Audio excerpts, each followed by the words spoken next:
March 6 വ്യാഴാഴ്ച നമ്മുടെ ABC ജ്യൂസിൽ നിന്ന് തന്നെ സ്റ്റാർട്ട് ചെയ്തിട്ടുണ്ട്. അപ്പോൾ ഞാൻ നാട്ടിൽ പോകാറായിട്ടുണ്ട് കേട്ടോ. അതുകൊണ്ട് ഞാൻ ഉണ്ടാക്കി വെച്ചിരിക്കുന്ന ക്രിസ്റ്റൽസ് പെട്ടെന്ന് അങ്ങ് തീർക്കുകയാണ്. 2 എണ്ണം ഉപയോഗിച്ചിട്ടുണ്ടായിരുന്നു രാവിലെ തന്നെ. പിന്നെ കുട്ടികൾ ബാക്കി വെച്ചതിൻ്റെ കുറച്ച് പുട്ടും കടലയാണ് കഴിച്ചത്. പിന്നെ ഒരു ഓറഞ്ച് കഴിച്ചിട്ടുണ്ടായിരുന്നു. ഉച്ചയ്ക്കും ഞാൻ സെയിം പുട്ടും കടലയും തന്നെയാണ് കഴിച്ചത്. ചോറും മീൻകറിയൊക്കെ ഉണ്ടായിരുന്നു, പക്ഷെ കഴിച്ചില്ല.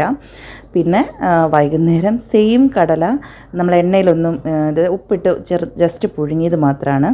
അപ്പോൾ അത് നമ്മൾ കറി വെച്ചതിന് കുറച്ച് മാറ്റി വെച്ചത്, അതും ഒരു ചായയും കുടിച്ചു. പിന്നെ രാത്രിയിൽ ഒരു ചായയും സോയയുടെ ഒരു മസാല ദോശയായിരുന്നു. സത്യം പറയാമല്ലോ, ഒരു വകയ്ക്ക് കൊള്ളില്ലായിരുന്നു.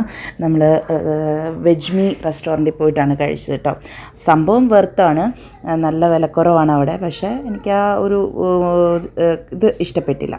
പിന്നെ ഒരു ഉഴുന്നുവടയും കൂടി കഴിച്ചിട്ടുണ്ടായിരുന്നു കേട്ടോ. അങ്ങനെ ഡിന്നർ അവസാനിപ്പിച്ചു. റമദാൻ സ്നാക്സ് തീറ്റയൊക്കെ ആയതുകൊണ്ട് തന്നെ വലിയ വെയിറ്റിന് വ്യത്യാസമൊന്നും വന്നിട്ടില്ല. 75.5 കീപ്പ് ചെയ്യുന്നുണ്ട്.